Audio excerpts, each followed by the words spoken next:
আর জিলহজ মাসের 10 তারিখে আমল শুনতে জানতে পারছি আরেকটি জরুরি বিষয়, যেটা ফরজ। মহানবী সাল্লাল্লাহু আলাইহি ওয়াসাল্লাম বলেছেন, যদি জিলহজ মাসের চাঁদ দেখা দেয় এবং তোমাদের মধ্যে কেউ কি করবে, কোরবানির ইচ্ছা করে, জিলহজ মাসের চাঁদ শুরু হয়ে গেলে কোরবানির ইচ্ছা করেছে, যে কোরবানি করবে শুধু তার জন্য সেটা।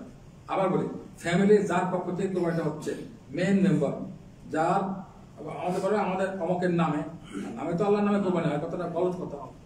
যার পক্ষ থেকে কোরবানি হচ্ছে শুধুমাত্র ওই ব্যক্তির জন্য।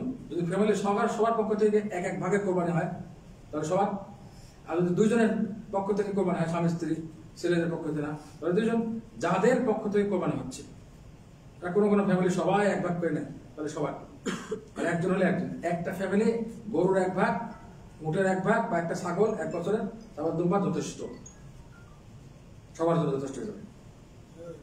তারপরে যাদের পক্ষ থেকে কোরবানি হচ্ছে ওদের জন্য এই মশালাটা, পরিবারের অন্য সদস্যরা এই মশালা আসবে না। আর ভাববো কথা বলা যাবে না, রেকর্ড হচ্ছে। আর ভাববো ডক্টর রেকর্ড হচ্ছে, বন্ধ করুন, বলুন। তাহলে কার জন্য হুকুমটা? যার পক্ষ থেকে কোরবানি হচ্ছে শুধু তার জন্য, পরিবারের অন্য সদস্যের জন্য এই বিধান না। বিধানটা কি? যারা কোরবানি করার ইচ্ছা করেছে, চাঁদ উঠলে সঙ্গে সঙ্গে স্টপ, ডন্ট টাচ, শরীরে টাচ করা যাবে না, অর্থাৎ চামড়া ওঠানো, চুল উঠানো, চুল কাটা, লাভের ইচ্ছা পরিষ্কার কোনোটাই করা যাবে না, কোনো ধরনের পশম উঠানো যাবে না, কোনো ধরনের চুল শরীরে উঠানো যাবে না। এই হুকুমটা ফরজ, এটা করলে নিষিদ্ধ কাজ, হারাম কাজ হারাম হবে, হারাম হবে। একটি বাল উঠালো, একটা চুল উঠালো, বা একটা লোম উঠালো, আর হারাম হবে।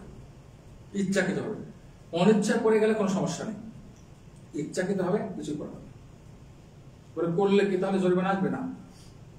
এরা এক ধরনের মোহরের মতো হয়ে গেছে, এরা বেঁধেছে, ওদের জন্য নিষিদ্ধ এই ধরনের হয়ে গেছে, তারা হজে জানে তাদের জন্য করবে না বলে। এক জায়গায় খুবই চুল কাটছে, আমার একটা নখ উঠে আছে, সামান্য একটু উঠে আছে, কষ্ট হচ্ছে, ওটার জন্য ক্ষমা, চুল কাটতে গিয়ে চুল পড়ে গেছে, কোনো সমস্যা নেই, কিন্তু ইচ্ছাকৃত হবে এমন কোনো কাজ করবে না। দেখবে তো কি করণীয়? 1 তারিখ আসার আগেই যাদের পক্ষ থেকে কোরবানি হবে, 1 তারিখ আসার আগেই, শেষ দিন হোক বা তার আগের দিন হোক, পরিষ্কার পরিচ্ছন্ন কাজ কমপ্লিট করতে হবে। চুল কাটা হোক, মুছ কাটা হোক, দাড়ি কাটা, চুল মুছ কাটা, নাভের নিচে পরিষ্কার হবে, এগুলো সব, নখ কাটা হোক, সবগুলো 1 তারিখের আগেই করে ফেলতে হবে। একদিন আগে করে ভালো, ওদিন ভুলে গেলে সমস্যা, লম্বা লম্বা হয়ে যাবে।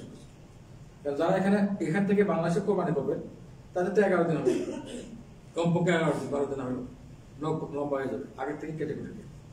মোটামুটি এই বিষয়ে আলোচনা শেষ করতে পারি।